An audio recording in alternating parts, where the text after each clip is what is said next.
शांताकारं भुजगशयनं पद्मनाभं सुरेशं विश्वाधारं गगनसदृशं मेघवर्णं शुभांगं लक्ष्मीकान्तं कमलनयनं योगभिर्ध्यानगम्यं वंदे विष्णुं भवभयहरं सर्वलोकैकनाथं वसुदेवसुतं देवं कंसचाणूरमर्दनं देवकी परमानंदम श्रीकृष्णं वंदे जगद्गुरुं श्रीकृष्णं वंदे जगद्गुरुं कृष्णं वंदे जगद्गुरुं।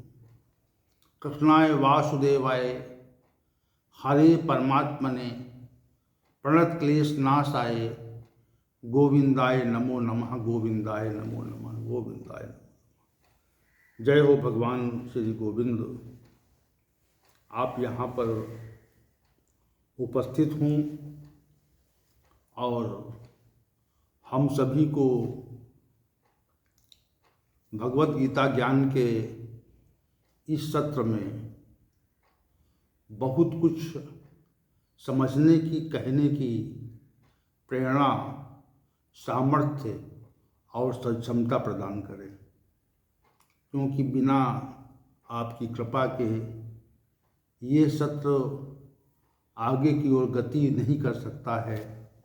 और हम सभी जो भी गीता प्रेमी महानुभाव हैं, वह संपूर्ण गीता प्रवचन नाम से जो श्रृंखला बनने का बृहद कार्य का जो हम लोगों ने एक प्रण किया है, प्रतिज्ञा की है, उस प्रतिज्ञा को पूरी करने में हमारा सहयोग करें। भगवान श्री गोविंद आपका कोटसा प्रणाम। और आप यहाँ पर हमारे आमंत्रण पर विशेष रूप से उपस्थित हों और हमें भगवत गीता ज्ञान की चर्चा करने के लिए कुछ प्रेरणा दें, शक्ति दें, ज्ञान दें। तो भगवान श्री गोविंद का प्रादुर्भाव यहाँ पर है और वे यहाँ पर हमारे समक्ष, हमारे साथ में उपस्थित हैं और इनकी उपस्थिति में हम सभी उनके आशीर्वचन से, आशीर्वाद से लाभान्वित हो रहे हैं और हमारा भगवान गोविंद के साथ में सानिध्य हो करके आपको प्रणाम कर रहे हैं। और आज की चर्चा को बढ़ाने से पूर्व हम भगवान शंकर को भी प्रणाम करते हैं और उनसे प्रेरणा लेते हैं कि वह इस चर्चा में उपस्थित होकर के इस चर्चा को अंतिम स्वरूप प्रदान करें। तो कल की चर्चा जो हुई थी उसमें श्लोक संख्या 24 पर हम लोगों ने चर्चा की थी और इसी श्लोक संख्या 24 पर प्रस्तुत की गई चर्चा में ये तथ्य स्पष्ट हुआ था कि कुछ जो साधक हैं वह ध्यान के द्वारा स्वयं में स्वयं से उस परमात्मा को देख लेते हैं और अन्य जो हैं वह ज्ञान के द्वारा उसको समझ लेते हैं और तीसरे जो हैं जिनमें रजोगुण विशेष होता है और उनकी उनमें प्रवृत्ति विशेष होती है, तो वो कर्मयोग के द्वारा उस परमात्मा का साक्षात्कार कर लेते हैं। तो आज की जो चर्चा है पहले वह हम ध्यान के विषय पर केंद्रित करेंगे, क्योंकि वर्तमान समय में ध्यान के संबंध में अनेक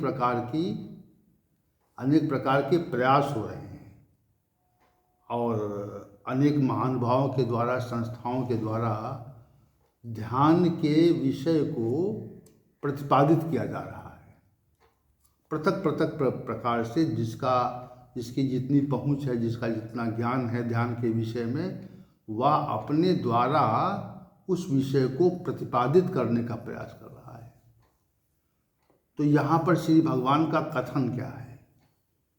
ध्यान योग के बारे में श्री भगवान ने यहाँ पर जो संकेत किया है, क्योंकि देखिए ज्ञान योग और कर्म योग के विषय में पूर्व के अध्याय विषय अध्याय संख्या 3 में, 4 में, 5 में इनमें विशेष वर्णन हुआ है ज्ञान योग और इसका ज्ञान योग कर्म योग का।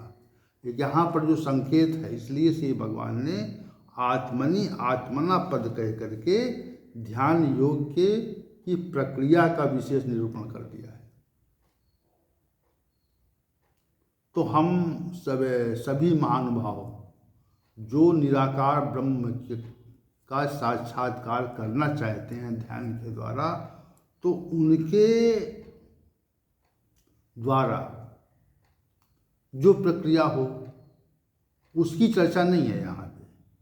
यहाँ पर श्री भगवान के कथन के अनुसार चर्चा है। हम आत्मना और आत्मनि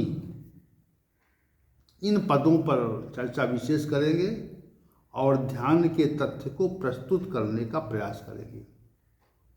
तो पहली बात यह है कि जैसे हम सब कहते हैं कि ये जो हम कथन कर रहे हैं ये सामान्य बात कर रहे हैं कि जो हमारे व्यवहार में रहती है उस विषय पर हम कुछ कह रहे हैं। जैसे हम सभी कहते हैं कि हमको ध्यान नहीं रहा, हमको अमुक वस्तु का ध्यान नहीं रहा, या हमको अमुक कार्य का ध्यान नहीं रह गया, हम उसको विस्मृत कर दिया, हमने भूल गए उसको। तो वह वस्तु या कार्य का ध्यान होते हुए भी होने पर हम ये तथ्य कहते हैं। जैसे हम अपने आवास से निकले और आवास से निकलने के पहले कोई महत्वपूर्ण पुस्तक हमको लेनी थी और उस पुस्तक को हमने निकाल कर रखा हुआ था, लेकिन जब चले तो उस पुस्तक को ले जाना भूल गए। इसका मतलब कि हमको ध्यान नहीं रहा, और जब हम बहुत दूर निकल गए तब हमारे मन में ये बात आई कि हम पुस्तक तो भूल आए, तो पुस्तक लेने का ध्यान नहीं रहा आपको, आपका ध्यान अन्यत्र था। कहाँ था? वह आपका जो ध्यान था उस पुस्तक को लेने के विषय में नहीं था। और क्यों नहीं था? क्योंकि वह जो ध्यान है आपका, वहाँ पर अन्य प्रकार के विषय वहाँ पर समाहित हो गए, अन्य प्रकार के विषयों से हम ओतप्रोत हो गए, भर गए, तो उसका ध्यान नहीं रहा हमको, उसका हमको ध्यान नहीं रहा। तो पहले ध्यान था, लेकिन जब हमारा गंतव्य हुआ, जब वहाँ से चले हम, तो वो ध्यान हमारा भटक गया और वहाँ से निकल गए। जो हमको मुख्य पुस्तक लेनी थी, जिसका कार्य था, जिस कार्य से जा रहे थे, तो वहाँ पहुँचे तो ये हमारे मन में बात आई कि हमको पुस्तक लाने का ध्यान ही नहीं रह गया। तो ध्यान कहाँ था आपका? ध्यान मुख्य विषय की ओर नहीं था, ध्यान मुख्य कार्य की ओर नहीं था कि हमको पुस्तक उठानी, ले चलनी है वहाँ पे। तो ध्यान पृथक हुआ आपका। वैसे ही वह जो परमात्मा है,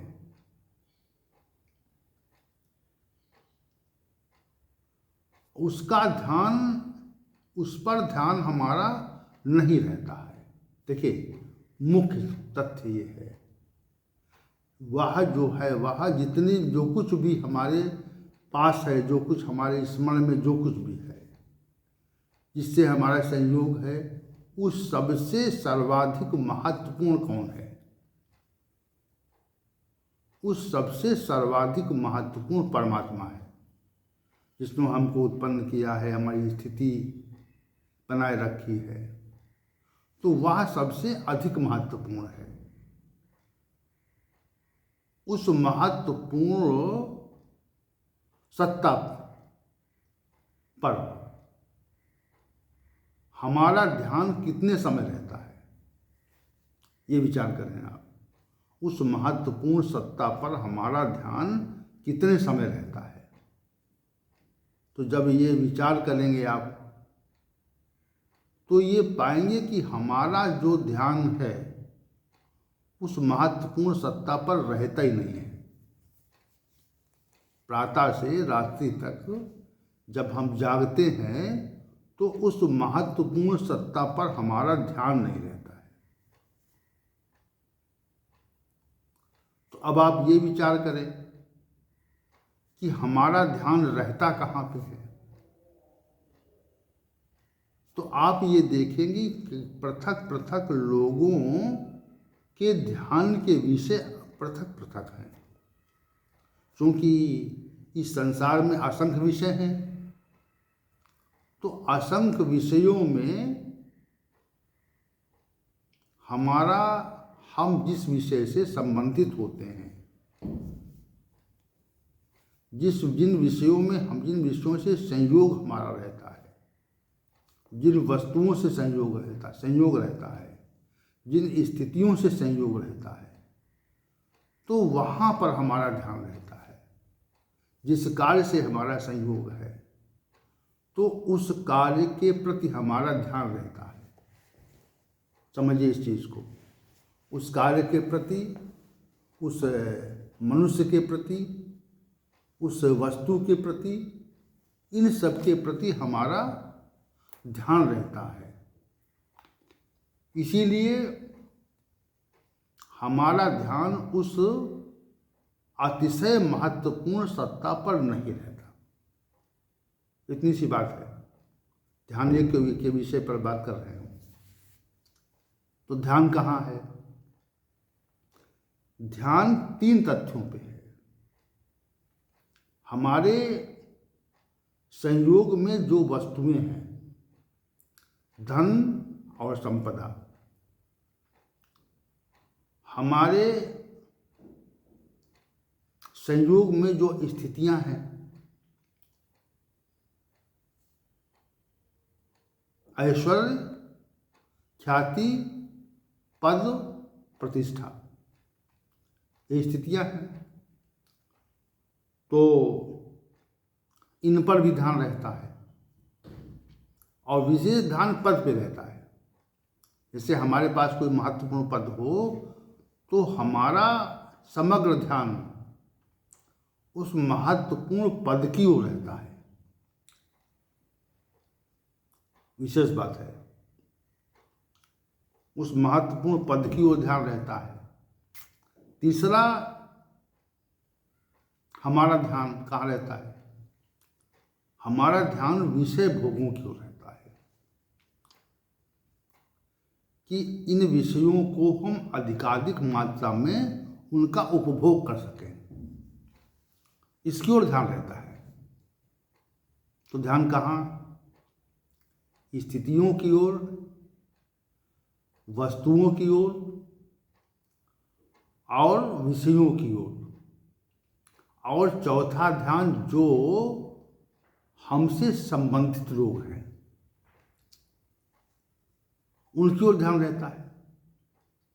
तो ध्यान के 4 तथ्य हो गए। अब 4 स्थितियां हो गई। जो हमसे संबंधित लोग हैं, उनकी ओर ध्यान है।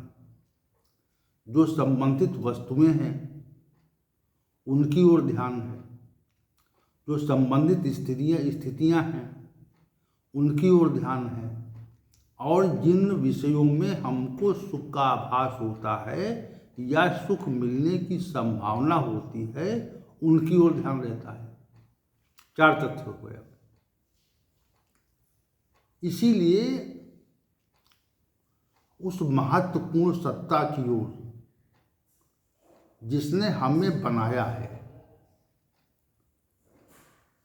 उस महत्वपूर्ण सत्ता की ओर हमारा ध्यान नहीं रहता।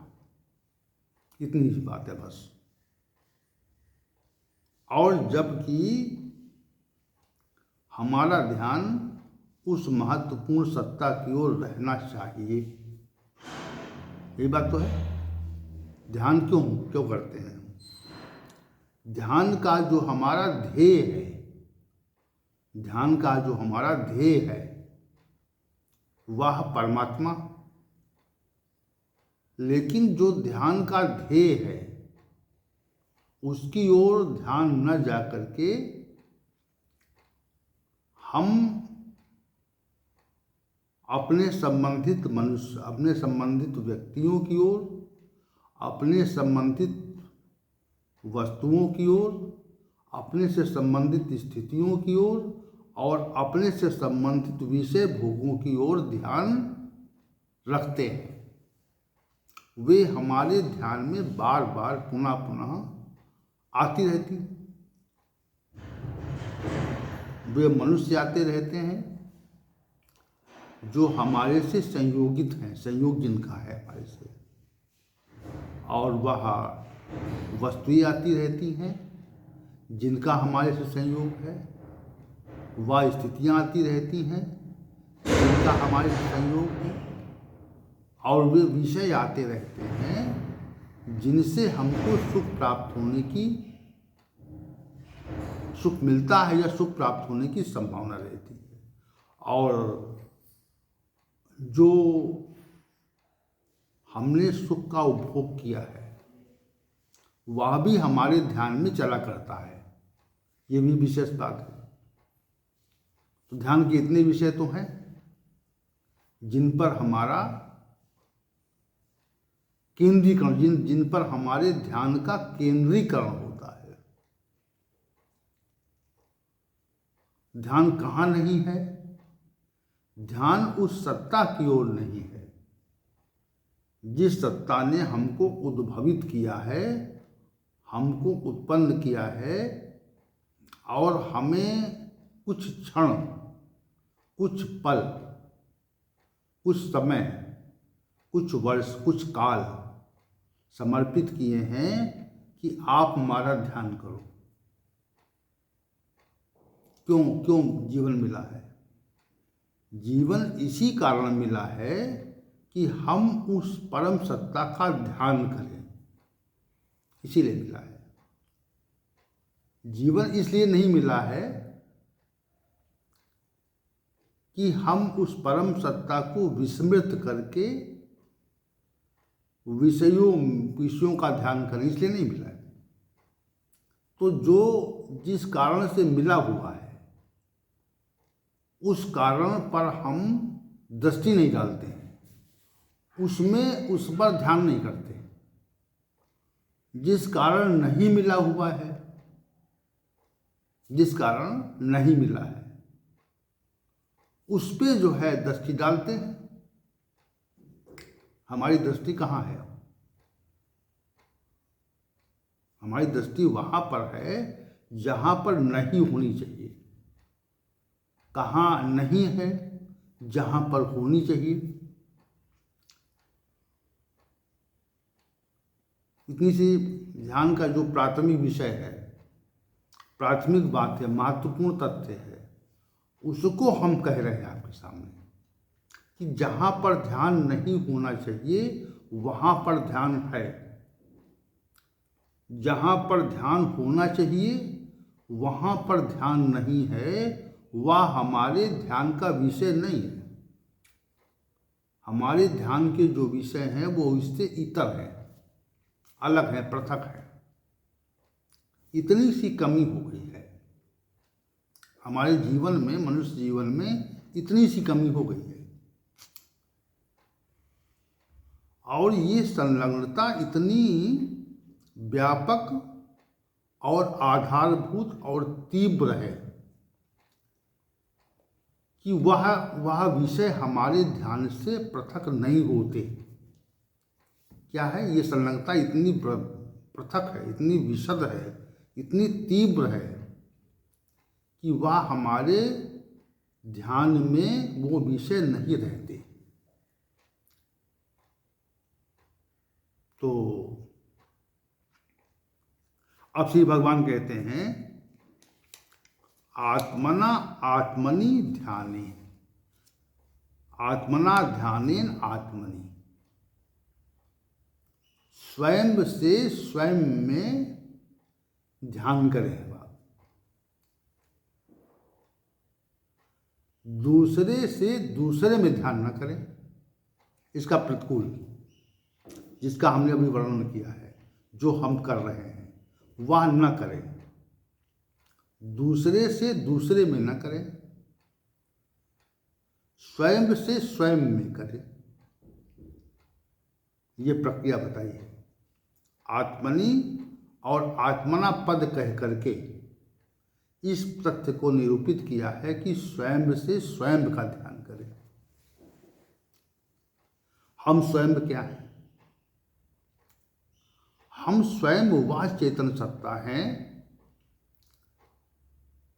जिसके कारण ये शरीर क्रियाशील है। हम स्वयं क्या हैं, इस पर जो विचार करेंगे हम,